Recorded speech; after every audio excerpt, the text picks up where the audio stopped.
The disappearing packages. It started small. One missing package a week before Christmas. I assumed it was a delivery mistake, maybe a neighbor accidentally received it. But when the second and third packages disappeared from my porch, I knew something was off. The neighborhood was quiet, part of a suburban community managed by the ever-watchful HOA, and especially its self-appointed guardian, Karen. Karen was the kind of woman who believed she ran the entire neighborhood. Blonde bob cut, sharp eyes. Clipboard always in hand, she'd knock on your door just to inform. Your grass was half an inch too tall. Everyone knew her and everyone avoided her. When I mentioned my missing packages in the community chat, Karen was the first to respond. "Maybe you should check with your delivery company before accusing anyone," she wrote, followed by a passive-aggressive emoji. Something about that rubbed me the wrong way. I hadn't accused anyone, but her quick defense made her sound nervous. That night, I decided to install a Ring camera over my porch. The next morning, I ordered a few small items online, nothing expensive, just bait. A flashlight, some batteries, and a book. When the delivery arrived, I let the box sit there and went about my day. By 3 p.m., the motion alert went off. I grabbed my phone and watched the live feed. There she was, Karen, wearing her oversized sunglasses and that smug smirk, glancing around before walking right up to my porch. She looked directly at the box, picked it up like it was hers, and walked off casually, waving at a passing car. I sat there in disbelief. She didn't even try to hide it. I downloaded the footage immediately and called the police. When the officers arrived, I showed them the video. They looked at each other, almost laughing in shock. "She didn't even bother to disguise herself," one of them said. The officers walked across the street to Karen's house. I watched from my window as she opened the door, pretending to be innocent. But when they mentioned the word theft, her expression changed instantly. She tried to claim it was a misunderstanding, that she thought the packages were hers. But when the police asked to see the boxes, she hesitated. Moments later, one officer emerged from her home holding my packages, still sealed, with my name clearly printed on them. That was it. Karen was handcuffed right there in front of the entire cul-de-sac. The neighbors peeked through blinds and stood on lawns, whispering. The queen of HOA had finally been caught red-handed. As the patrol car drove away, I felt a strange mix of satisfaction and disbelief. The woman who had spent years policing. Everyone's behavior was now the one facing charges. But deep down, I knew this wasn't over. Karen was the kind of person who didn't forgive easily, and she would definitely find a way to strike back. Karen's revenge. Karen spent one night in jail and was released on bail the next morning. By noon, she was back in the neighborhood, humiliated, furious, and determined to regain control. The HOA board tried to stay neutral, but everyone could feel the tension.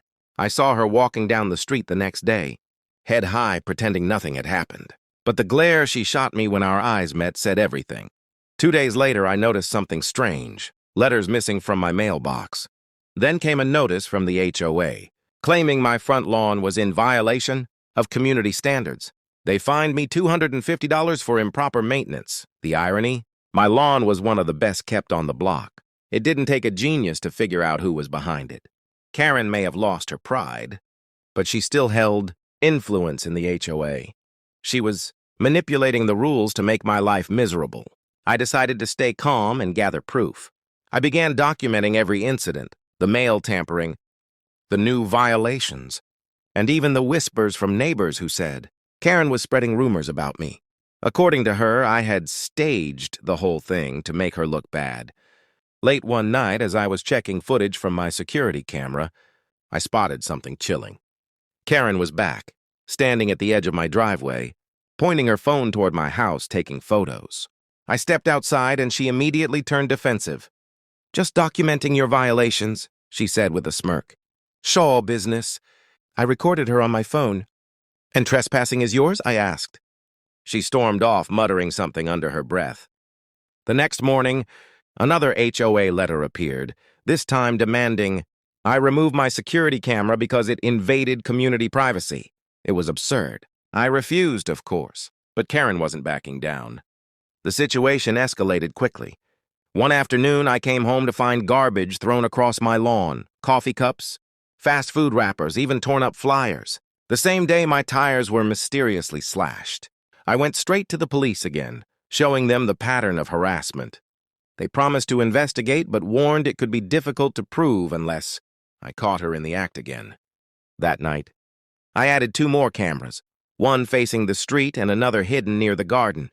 If Karen wanted to play dirty, I was ready to outsmart her this time. Sure enough, at 2:37 a.m., movement triggered the garden camera. The footage revealed a shadowy figure creeping near my fence.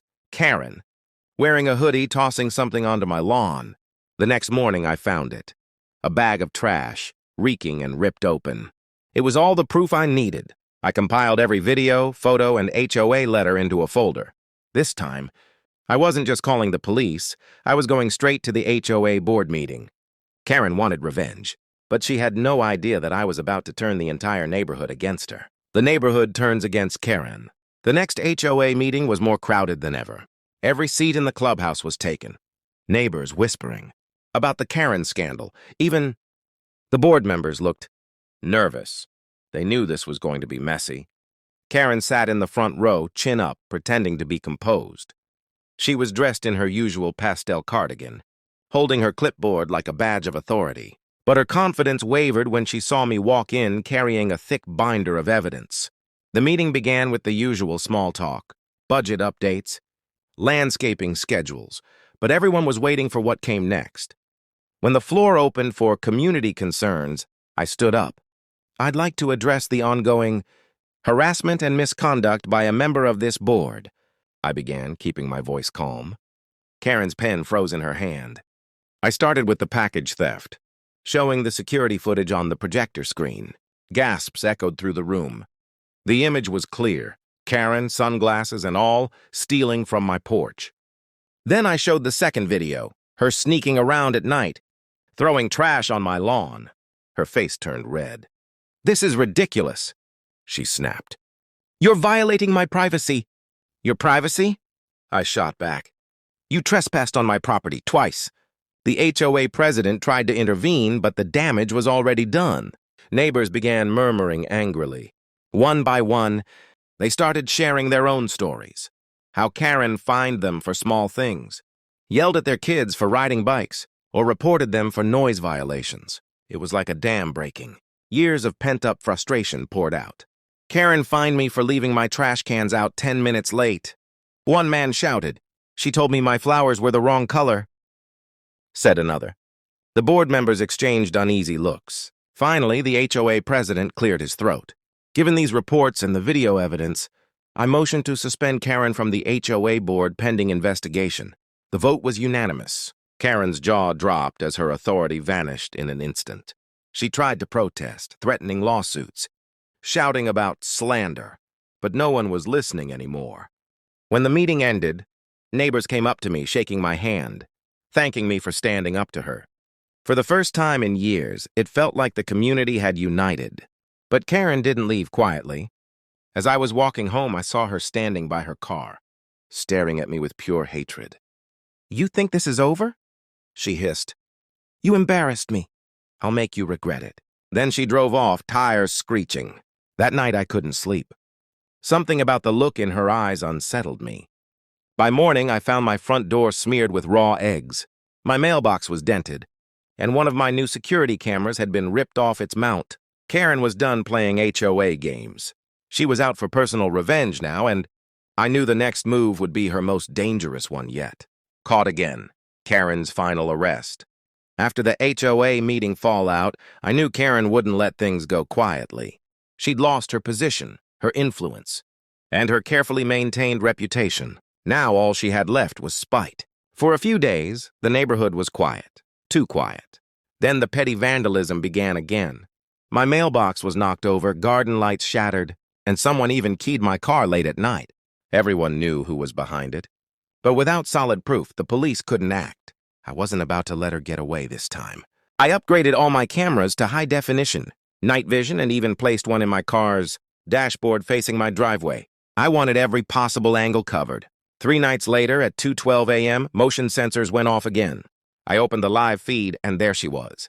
Karen, wearing dark clothes, a baseball cap pulled low, creeping up my driveway with a can of spray paint in her hand. She was about to tag my garage door.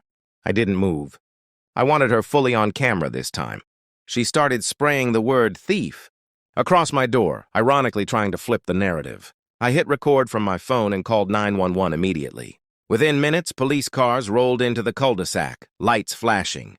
Karen tried to run, dropping the can, but one officer caught her right as she reached her porch. "Karen Miller," the officer said firmly. "You're under arrest for vandalism, harassment, and violation of a restraining order." Her eyes went wide. "A restraining order?" "Yes," the officer replied. "Filed this morning by the HOA board after multiple complaints." Apparently, several neighbors had come forward earlier that day, giving their own footage of her late night, trespassing and aggressive confrontations. The HOA had finally drawn a line. As Karen was placed in the back of the squad car, I stepped outside quietly. She glared at me through the window, her face twisted with rage and humiliation. For the first time, she had no clipboard, no excuses, just consequences. The next morning, news spread fast. The HOA sent an official letter banning Karen from holding any community position and recommending counseling as part of her sentencing agreement. The entire neighborhood sighed in relief. I repainted the garage door, replaced the mailbox, and for the first time in months, I felt peace. Neighbors started waving again, chatting in driveways, even planning a small block party, something Karen had always shut down. When the new HOA president came by to thank me for my patience, I told him I just wanted my packages delivered safely. I didn't expect to start a neighborhood revolution. We both laughed. Later that night, I checked my cameras one last time.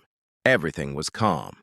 The streetlights glowed softly, no movement, no chaos. For once, the queen of HOA drama was gone, and the neighborhood finally belonged to the people again.